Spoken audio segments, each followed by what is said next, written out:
സമയം അധികരിച്ചു പോയി. നമുക്ക് കാസർഗോഡ് എത്തണം, നിസ്കരിക്കണം. അത് കഴിഞ്ഞ് 5 മണിക്ക് യോഗം തുടങ്ങണം. ഏറ്റവും ബഹുമാനമുള്ള സുൽത്താനും അടക്കമുള്ള മുഴുവൻ പണ്ഡിതന്മാർ, മുഷാവറ അംഗങ്ങൾ, സാദാത്യങ്ങൾ, ഉപനായകന്മാരായ സയ്യിദ് ഖലീൽ മുഖാരിത്തങ്ങൾ, പേരോട് മുസ്ലിം അടക്കമുള്ള സുഹൃത്തുക്കളെ, സഹോദരന്മാരെ,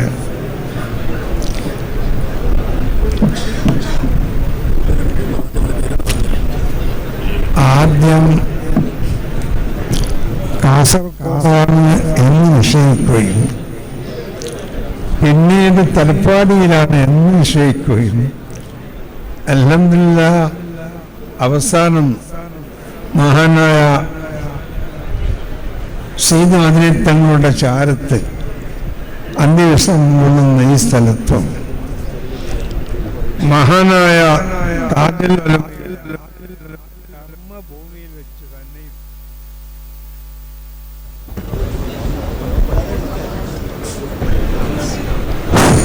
താജുൽ ഉലമയുടെ ജീവിതത്തിൻ്റെ 90% നേതൃത്വം എനിക്ക് പ്രവർത്തിച്ച കർമ്മഭൂമിയിൽ വെച്ചു. ഇത് ഉദ്ഘാടനം ചെയ്യാൻ, ഇത് പതാക കൈമാറാൻ സാധിച്ചതിൽ അൽഹംദുലില്ലാഹ് നമുക്കെല്ലാവർക്കും അല്ലാഹുവിനെ സ്തുതിക്കാം. ഇവിടെ കാണുമ്പോൾ എ.പി. ഉസ്താദിൻ്റെ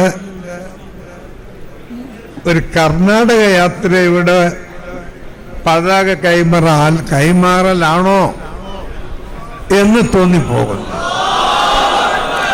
അത്രയും അധികം ഇവിടെ ഉണ്ട്. എൻ്റെ കണക്കിൽ 90% കർണാടകക്കാർ തന്നെ. മലയാളക്കാരെല്ലാം ഇൻഷാ അല്ലാഹ് അവരെ ചെറുക്കളിൽ ഒരുമിച്ചു പോകും. ഒരു പേടിയില്ല. മഹാനായ താജുൽമാൻ്റെ അതുപോലെ കോരത്ത് വേണ്ടത്തങ്ങൾ അവരൊക്കെ മരണപ്പെട്ടു. അവരുടെ ആ ഒരാത്മീയമായ സഹകരണം നമ്മളുണ്ടാകും. ഹയാത്തുള്ള സയ്യിദ്മാരുണ്ട്, മഹാനായ മിച്ചുക്കയത്തങ്ങൾ, മസൂദങ്ങൾ, എല്ലാവരുമുണ്ട്. എല്ലാവരും സഹകരണം. ഒരു സംഭവം മാത്രം ഉണർത്തി ഞാൻ നിർത്തുകയാണ്. നമ്മളുടെ എറണാകുളം സമ്മേളനത്തിൻ്റെ സമയത്ത് ഞാനും എൻ്റെ ഭാര്യയും സിയാറത്തിന് പോയി വന്ന് സിയാറത്തിന് പോയി ഞാനും നമ്മളെ പെണ്ണുങ്ങളും എൻ്റെ മകളെ കുട്ടിയും ഭീമാപ്പള്ളിനെ തുടങ്ങിയ സിയാറത്ത് വന്ന് മകനുമാകുമ്പോൾ കോഴിക്കോടെത്തി. കാലിക്കറ്റ് ടവറിൽ റൂം ബുക്ക് ചെയ്ത് നിസ്കരിക്കാൻ വേണ്ടി പോയി. ജമാഅത്ത് കഴിഞ്ഞു നിസ്കരിച്ച് ഇറങ്ങുമ്പോൾ മഹാനായ സുൽത്താൻ ഉലമയും മഹാനായ തങ്ങൾ അവേരത്തെ സയ്യിദ് അബ്ദുൽ ഖാദർ അഹ്ദൽ തങ്ങളും അവിടെയുണ്ട്. ഇത് രണ്ടാമത് ഞാൻ അങ്ങോട്ട് പോയി. അപ്പോൾ എന്നോട് സുൽത്താൻ ഉലമയോ അഹ്ദൽ തങ്ങൾ പ്രാവിൽ തങ്ങളെന്നറിയില്ല, തങ്ങൾ വരുന്നുണ്ടോ എവിടത്തേക്ക്? ഞങ്ങൾ CM വലിയുള്ള എൻ്റെ അടുത്ത് പോവുകയാണ്, CMൻ്റെ അടുത്ത് പോവുകയാണ്. ആ ഹലോ സന്തോഷം, ഞാൻ വന്നേക്കാന്ന് പറഞ്ഞു. ഞങ്ങൾ പോയപ്പോൾ എറണാകുളം സമ്മേളനത്തിൻ്റെ കാര്യം ഇപ്പോൾ സന്തോഷത്തോടെ ചോദിക്കുന്നത് എന്തായി എറണാകുളം സമ്മേളനത്തിനും? അതൊക്കെ നന്നായി, അത് വിജയിക്കും, നന്നായി നടത്തണം, ഞാനവിടെ ഉണ്ടാകും. ഇത് ഞാൻ തന്നെയാണ് സാക്ഷി, ഇത് റിവായത്തൊന്നുമല്ല. അതുപോലെ ഇവിടെ എത്തിയപ്പോൾ എനിക്ക് തോന്നുന്നു താജുൽ ഉലമ നമ്മളെ കൂടെ ഉണ്ടാകും. ഇന്ന് മുതൽ ഇൻഷാ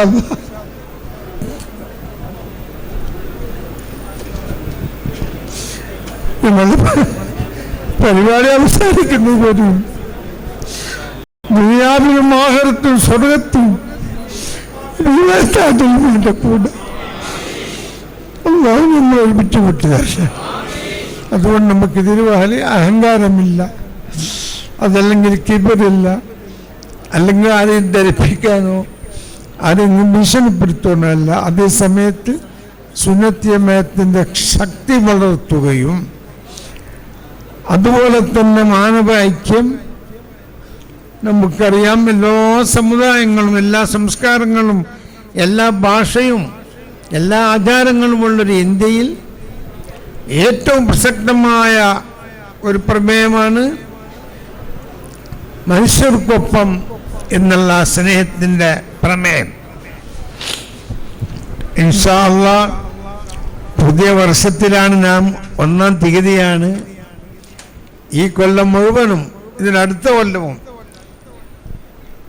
നമ്മുടെ പ്രവർത്തനങ്ങൾ വളരെ ശക്തിയെ മുന്നോട്ട് പോകും.